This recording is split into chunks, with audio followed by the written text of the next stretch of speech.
Yeah, I just thought about it. Bender, you should do the introduction. It is only appropriate. So no, I got to enjoy this one. This is I got two professionals, Flash and Rain. So yeah, this is exciting. So you got Bender, Flash, and Conan. We're going to intro here. This is going to shape up. I can already see it's going to be a really painful edit because our cameras and audio and internet is all over the place. But if we get through that, I mean, this is going to be pretty epic. So I'm excited for it. But I think we should kick it off. We'll go to Conan since you're the new one here, and tell us about yourself. Super easy. No one's going to yell at you. It's 100% true. So we'll see. So kind of what we were talking about a little bit before. I've a little bit different background from you guys. I've always been a reservist. I did ROTC, and then I didn't get picked up for pilot training slot in ROTC. So went on just different pilot forums and learned that the reserves were having this unsponsored board.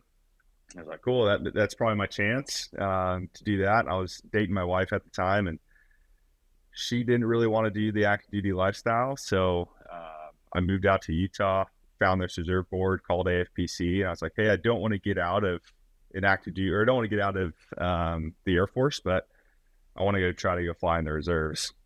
And they're like, cool, that's fine. Just get hired by a reserve unit. We'll let you out of your active duty commitment.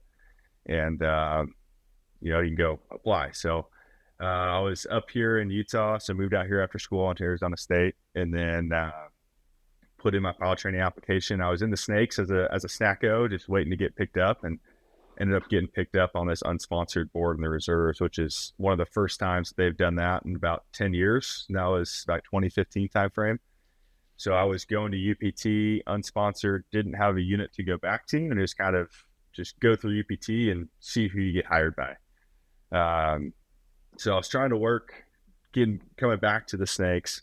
They were transitioning from Vipers to 35, so they really had no training opportunities. But they definitely helped me out, pretty much had a guaranteed T-38. That was kind of a funny story. I had an email from the commander of the 340th. He's like, hey, you got a T1 track, you're going to Columbus.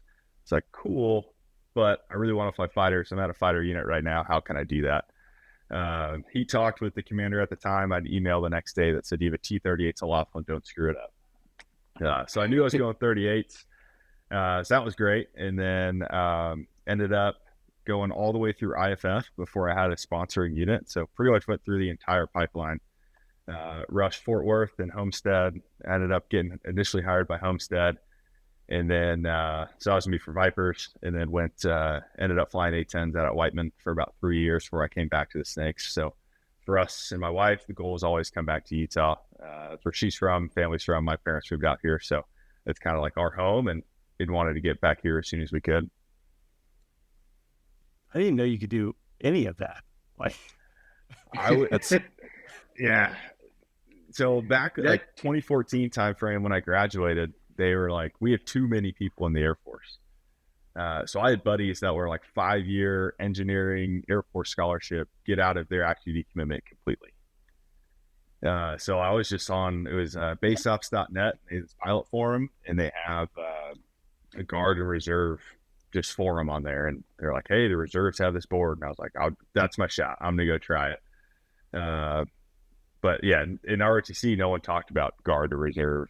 It was all, you're going to go active duty, you're going to go do that. Now it's a little more commonplace to have the reserve unsponsored board out of ROTC. Like on our board that we just had, we had quite a few applicants. Or like, I'm a senior in college, ROTC, I got picked up for the reserve board. So it seems a little more commonplace now than it was, 10 years ago. As far as the ROTC stuff, yeah, that's wild to me that there's like, hey, thanks for going through ROTC. You can go ahead and go to the reserves. But did you have a job like an AFSC at ROTC? Yeah, what was it? I did. Maintenance officer at Barksdale. Oh yeah, dude. Yeah, buddy. So I graduated May of 2014, and they're like, you're not going to go into active duty till May of 2015. So I was like, cool, you just gave me a year to figure out a better solution here. How did not be a maintenance officer at Barksdale? I'm surprised you passed that up, to be honest. I mean, that is the gem. It's a great deal. Both of those things, yeah. I was just working construction with my brother-in-law for that year off. A year, yeah.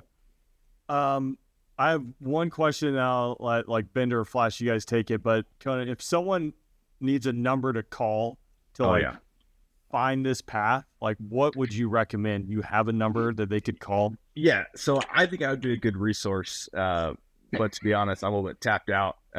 So Bender, perfect resource for this. So I think you can call him 24/7. I don't like where this is going. We're gonna call Bender with any questions that you have, Air Force or just life in general. Yeah, He's be a great resource for you. Anyone that wants to be a fighter pilot, specifically anyone that says, I definitely was going to be a pilot, but then I'm colorblind, should just call Bender at all hours of the day. Yeah, especially the international audience. That would be great. Medical questions, waiver questions, anything and everything. Direct it to Bender, that number. That's right. 100%. That's right.